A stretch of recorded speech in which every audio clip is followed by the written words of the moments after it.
Nagkakape ako, hindi ko pa naubos yung aking kape. Ang lakas ng ulan, grabe. Tipin natin yung ulan. Oops. Okay.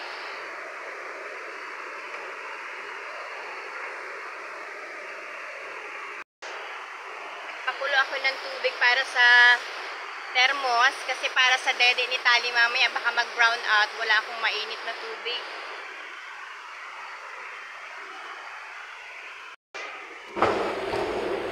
May noodles dito. Ito na lang siguro ang kakainin ko. Lagyan ko ng nilagang itlog mamaya. Maglalaga ako ng itlog. Tsaka gusto rin ni Tali ng nilagang itlog. Kunin natin dito yung itlog. Ouch! Ow, bigat. Isang tray yan. Kukuha na lang ako ng ilang peraso kasi gusto daw ni Tali ng boiled egg. Ayaw daw niya ng scrambled egg. Yun daw ang kakainin niya ng lunch. Kunin natin tong uniform ni Tali kasi hindi natuloy yung pasok niya nung Monday. By next week pa daw yung pasok niya. Kaya itatago muna natin to sa loob ng cabinet mamaya. Oops. Hulog pa. Naplansya ko na to. Nilabhan ko muna to. Saka naplansya. At ito yung bag na gagamitin ni Tali next week. Daycare. Enroll natin siya sa daycare. Yan ang duty ni Mami by next week. So ngayon, hanap tayo ng ating damit na isusuot kasi maliligo muna ang inyong Mami. Wala na yata akong mga sando. Puro t-shirt. Mainit kasi kapag t-shirt eh. Kahit may ulan, mainit. Siguro ito na lang. Tapos, short. So, ayan. Punong-puno yung cabinet natin. Meron pa doon sa box. Hindi ko pa nalalagay kasi punong-puno. Wala na akong paglagyan ng damit. May mga padating pa akong mga gamit galing sa Maynila kasi iniwan ko doon lahat ng aking mga kagamitan dahil bumalik na ako dito sa probinsya. So, pag umuwi yung kapatid ko, inuunti-unti niyang dalhin. Kapag may time, may chance kaming makabiyahe ng Manila ni Tali, ako na ang kukuha ng ibang gamit. Kaya yung aking kwarto, punong-puno ng gamit, mga kamami. So, ito sa baba, mga gamit ito ni Tali. Panay kuha niya ng mga damit kapag nagpi-play siya. Kaya ayan o, sabog-sabog na naman lahat ng mga pinold ko. Mamaya, ayan ang aking gagawin. Magpo-fold ako ng mga damit. Grabe yung ulan, ang lakas ng ulan. Ayan.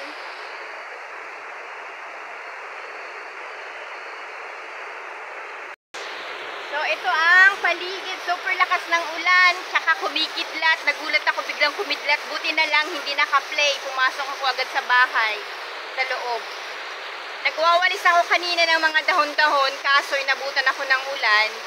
Kasi doon, binabaha. Kailangan matanggal yung basura namin doon. Para malinis. Hindi pa makalis yung mga estudyante kasi malakas yung ulan. Kung susugod sila, gamit yung tricycle, mababasa din sila. Yan ang update ngayon dito sa amin, sa probinsya. Ay, naku. Yung mga toys niya kung saan-saan pakalat-kalat. Yung kanyang mga hair clip. Ayan. Hindi na naman makahawak yung aking mga kamay. Masakit na naman. Siguro kasi kagahapon, o hindi pala kagabi, nagluto si tatay ng pata, nilagang pata, kumain ako, pero sabaw lang, at saka repolyo, pero pag-gising ko ngayong umaga, masakit yung aking mga kamay.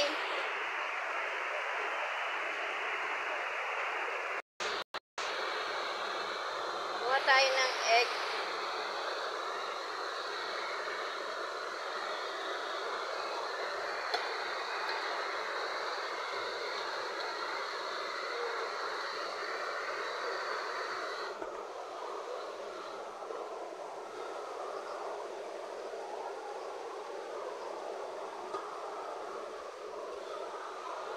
Okay na itong dalawang ito. Laga natin.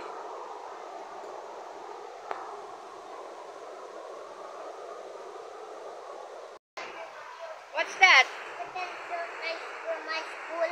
What? The pencil phone for my school that open and shut, diba? That's for my pencil. Your pencil case? I put that in your drawer because you're playing with that. You don't have to play with your pencil case because it's going to be broken if you play with this. Oh, that's for your school, diba?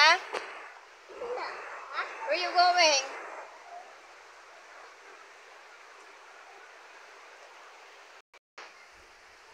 Brown out na naman. Hindi ko alam kung kumulo. Kumulo kaya itong aking kettle? Walang power mga kamami. Madilim. Doon sa baba, oh. Wala po. Madilim tayo. Yan ang labas.